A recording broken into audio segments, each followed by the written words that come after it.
Hello, my name is Roger Platt. I'm the president of the U.S. Green Building Council. I'm here in Hong Kong where the World Green Building Council's Congress is meeting, and I'm joined by Brian Wilkinson, who is the president of the South Africa Green Building Council. That's correct, Roger.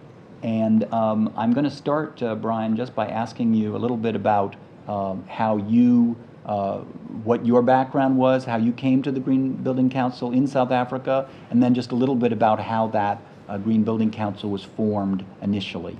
Brian. Thanks, Roger. My whole professional background has been in property, commercial property. For my sins, I'm an accountant. I was very privileged to work for one of the larger financial services firms, was able to, in inverted commas, retire a little bit earlier than anticipated, and had a good break, and then was what our chairman refers to so aptly as shoulder tapped to come and do a real job, and joined the Green Building Council of South Africa just on 5 years ago now, and it's been a bit of a whirlwind. GBCSA is just on 8 years old. We are very proud of the fact that we are the only established Green Building Council in Africa, although Africa is rising. So many new GBCs in a sort of a startup phase in Africa, and we play quite a big part in encouraging that and trying to support them during those early stages. And Roger, the formation of the Green Building Council of South Africa is just such a wonderful story of how this network of GBCs fits together. The US Green Building Council, the Australian Green Building Council, the UK GBC, all just were incredibly generous in saying, how can we help? How can we make this happen? And absolutely, there is no way we would be where we are today had it not been for that spirit of generosity. Well, let me thank you on behalf of the Australian and the US and the UK GBC for being generous in your thank you. But let me ask you now, what are some of the priority issues that you're facing in South Africa, and maybe segue from that discussion to how the way you're addressing them may also be helpful to other African countries? I think, Roger, we've probably been through the stereotypical path of a GBC, coming to grips with, are we going to use a rating tool? How do we educate a population? What do we do in terms of advocacy? And in that way, our path has been a fairly traditional one. We broke from that about 2-3 years ago when South Africa is one of the developing countries. And we saw, and we'd always felt strongly, but we saw how it could never simply be about the building. It always had to be about the social economic context that building finds itself in. So South Africa, on behalf of the World Green Building Council and assisted by a number of other GBCs around the world, developed a framework for a social economic category which we overlay on top of the traditional green building rating systems. And that tries to say, to lift it, environmental sustainability is always more than just energy efficiency and resource efficiency and so forth.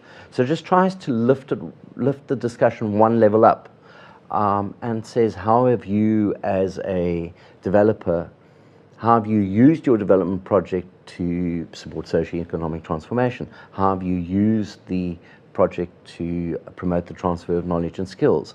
How have you used the project to ensure the support of local small businesses and so on? So that was a priority area. I'm delighted that it's got some traction. We've had our first wave of certifications come through in respect to the socio-economic category. And that's been a bit of a change for us, and absolutely a priority area. So you've done a good job of giving me a sense of the substantive work of the Green Building Council. Perhaps you could give me a bit of the flavor of what's been accomplished with the Green Star rating system, because that's part of what is part of the success story. Right.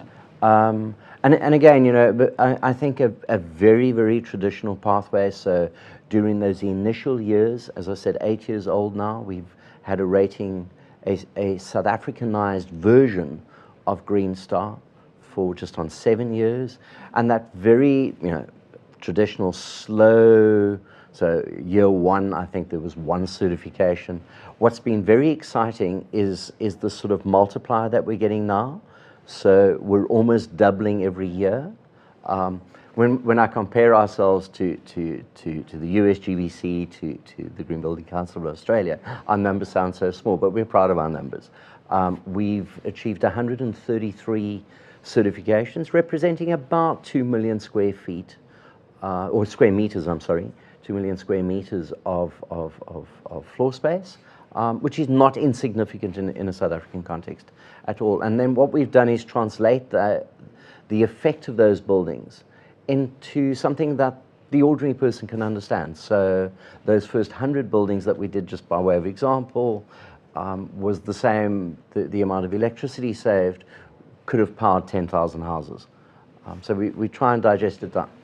Well, so I know that you and a delegation from the South Africa Green Building Council will be coming to Paris for the COP, and you'll be bringing some of the stories and the accomplishments and the data about what has been and can be accomplished in South Africa. But at Buildings Day, there will also be an opportunity for the World Green Building Council and its members to communicate their commitments in the context of this UN event to further accelerate green building activity in your part of the world. So are there a few areas where you're committing to make a special difference? I think there are, and perhaps if I can answer the question in a bit of a roundabout way, the reason we come into COP is that it's in fact a celebration of a very, very significant agreement that we've just entered into. So South Africa, as many other countries I'm sure, has 3 layers of government. We've got national government, what we call provincial government, and local government, which is sort of municipal, city level government. We've just concluded an agreement with the South African Local Government Association, that is an umbrella body of all of the municipalities and all of the metros in South Africa, so 278 municipalities and metros, in terms of which every single municipality now has full membership rights of the South African GBC.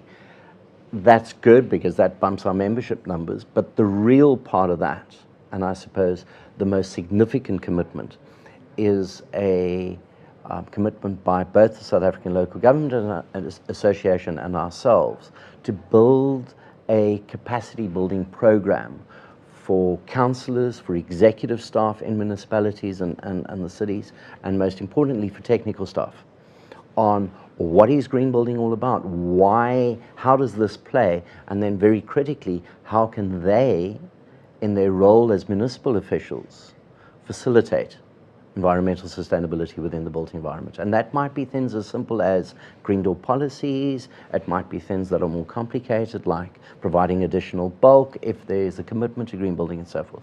So our single biggest commitment is to leverage this agreement to build capacity at that local government level. And of course, there's a multiplier effect that then happens. That's great. Thank you so much, Brian. Thank you.